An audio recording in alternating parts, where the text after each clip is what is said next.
চিকন আলিয়া কমেন্টস করে, চিকন আলিয়া বলে শিল্পী।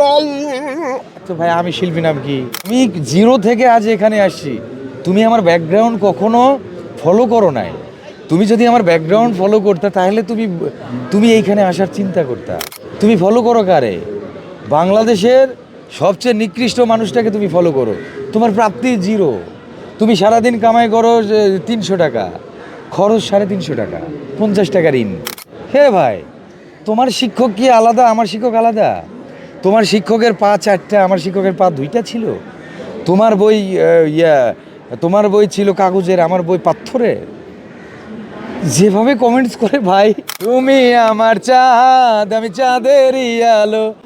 সত্যি কথা বলতে কি যে আপনি একজন শিল্পী, আপনার উপস্থিত মেন্টালিটিটা শার্প থাকতে হবে।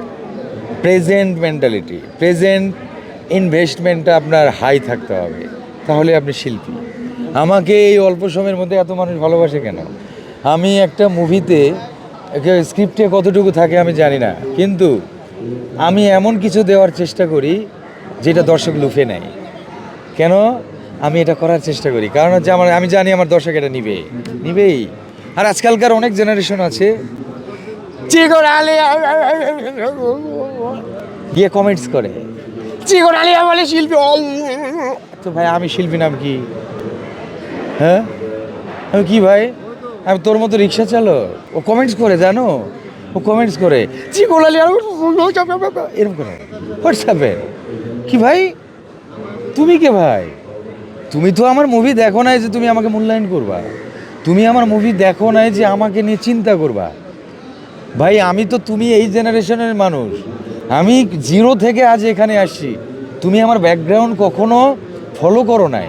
তুমি যদি আমার ব্যাকগ্রাউন্ড ফলো করতে তাহলে তুমি এইখানে আসার চিন্তা করতা। তুমি ফলো করো কারে?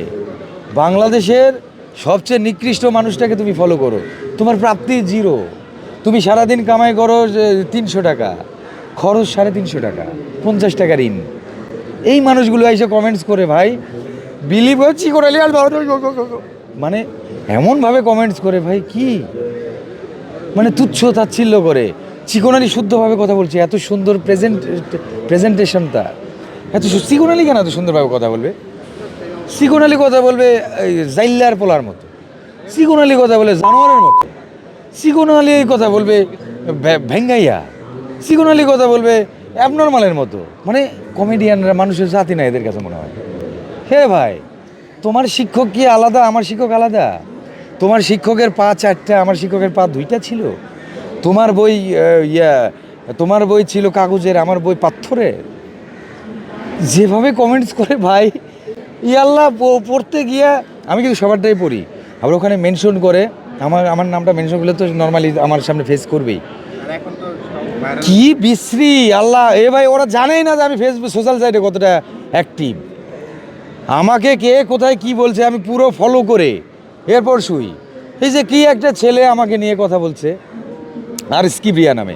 আচ্ছা ভাই, আমি ওনাকে বলতেছি যে আচ্ছা ভাই আপনি যে কথা বললেন, তো আপনি কি আমার সম্পর্কে জানেন? আমার কোনো মুভি দেখা হয়েছে? কে আপনি? যখন আপনি আমার কোনো কাজ দেখবেন, আমার গলা শুনলে আপনি বলবেন। আমি কিন্তু মাস্ক করোনার মধ্যে আপনারা পড়ছেন। সাধারণ মানুষ কিন্তু করোনার মধ্যে মাস্ক পরতো, আর আমি পড়তাম আজ থেকে 20 বছর আগে থেকে। কেন? ওই যে মুখটা যেন না দেখা যায়, মুখটা দেখলে তো ঝামেলা হয়ে যাবে। রিল্যাক্সে শাকিব খান চলতে পারে? শাকিব খান রিল্যাক্সে চলতে পারে, বাংলাদেশের বুকে পারে না। কেন পারে না? অতি জনপ্রিয়তা আবার আপনার স্বাধীনতাকে ক্ষুণ্ণ করে দেয়। অতিরিক্ত কিছু চাই না।